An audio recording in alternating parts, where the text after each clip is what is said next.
You learn a few things when you spend enough time in the black between stars. 1. Noise gets you killed. 2. Nobody wants the truth, they want a good excuse.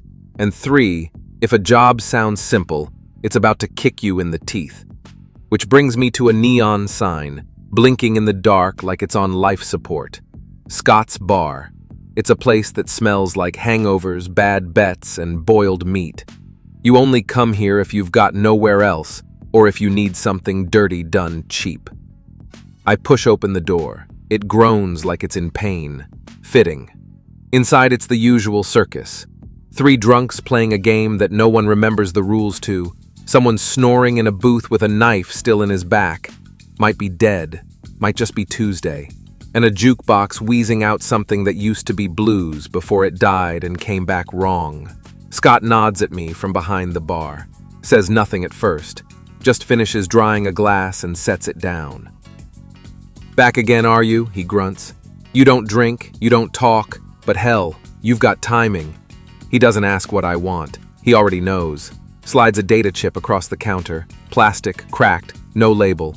Some posh-looking rat dropped that off an hour ago. Said it was urgent. Said you were the only one could do it. Scott snorts. I told him you don't do urgent. You do grudgingly. I pick up the chip. We don't do pleasantries. I drop a crumpled military patch on the bar in return. One of the ones I carry for this exact kind of transaction. He eyes it. Doesn't say anything sentimental. "If you come back coughing blood, do it outside. I just mopped." I nod once, turn, and walk out. Behind me, the jukebox skips back to the start. Same bloody song. Back on the ship, I plug in the chip. The screen lights up with Corin Vale, slick hair, slicker smile. He looks like someone who's never done his own dirty work, or worn shoes with dirt on them. "Salavegas," he says, like we're mates. "I've got a target, low risk, quick grab, name's Reese Talven, skipped out on a weapons handoff, nothing major, but our client's touchy about loose ends." He leans in, like he's about to confess something dirty. "Bring him in alive. Quiet job. Discreet. You know how it is." I know how it is. He's lying through his teeth. Ortha 7, remote mining colony turned dust bowl. Place was abandoned when the ore ran dry, and the air started biting back. Perfect place to hide if you're wanted, or if you're hiding from people who really want you. I land a few clicks out, hike in on foot. I like my ship. I don't let her get shot unless she's asking for it. The buildings here are hard collapsed, sun-bleached, and full of bad memories. I pass a crumbling statue of some mining exec, half his face melted off by acid rain, fitting tribute. I spot movement in the ruins, quick, nervous. I follow, quiet, patient, like a bad decision waiting to happen. I find him holed up in an old survey station, skinny, youngish, ragged coat.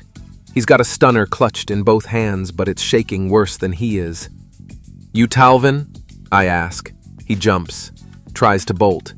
I step forward, he trips. Classic. "Hey, wait, look, I didn't bail, all right?" he blurts. "They've got my kid. I was going to deliver. I needed time. I didn't mean to screw anyone." I say nothing, just listen, then crack. Sniper round pings off the piping beside me. So much for quiet. I drop, roll, draw, standard drill. There's 3 of them, mercs. Not good ones. Bad posture, loud boots. One of them's wearing a scarf. Who wears a scarf to a gunfight?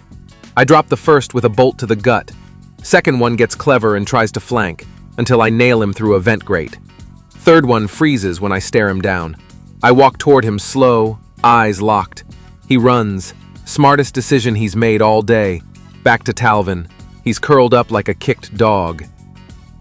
They said if I went back, they'd kill me. And my kid. I didn't have a choice. No one does, I mutter. He stares up at me. "Wait, you're not gonna drag me in?" I answer by cuffing him. "I'm not," I say, "but they paid me to." We hike back through the storm. I let him walk behind me, makes it easier if he tries anything. Halfway to the ship, he speaks again, won't shut up this one. "You ever work for slavers before?" "Not knowingly," I say. "They're not dealers, not really. They're traffickers. They're arming colonies for rebellion and then turning them into meat grinders." He waits. You gonna pretend you didn't hear that? I stop walking. Do you think I came out here because I believe in fair play? I say. I do the job, then I decide what it means. We keep walking. Back on the ship, I call Corin. He flashes onto the console like a bad omen. Perfect! You got him? Excellent. You're fast, told them you were the best. I can hear the smug in his teeth. You'll find a crate in the hold. Sedation gear. We'll send a ship in the next hour. I cut the feed mid-sentence. Can't stand the sound of gratitude from people who'd sell their nan for scrap. I walk back to Talvin. You've got 10 minutes, I tell him. Head north. There's a ridge with a comms relay. You'll find a working beacon. If you're clever, you'll use it to vanish. You're letting me go? No, I say. I'm just not dragging you to people worse than you.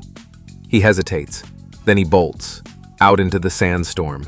Doesn't even say thank you. That's fine. I wouldn't have either. The hold goes quiet. I sit in the cockpit, watching the storm swallow him whole. The console hums softly, asking me if I'd like to set a new course. I stare at the flickering hollow image on the far screen, 3 blurred faces. I don't touch it. I never do. Instead, I light a cigarette, set a course for nowhere, and let the galaxy roll by. Another name crossed off, another job unfinished, another secret kept. No one pays for the truth. They only pay for silence.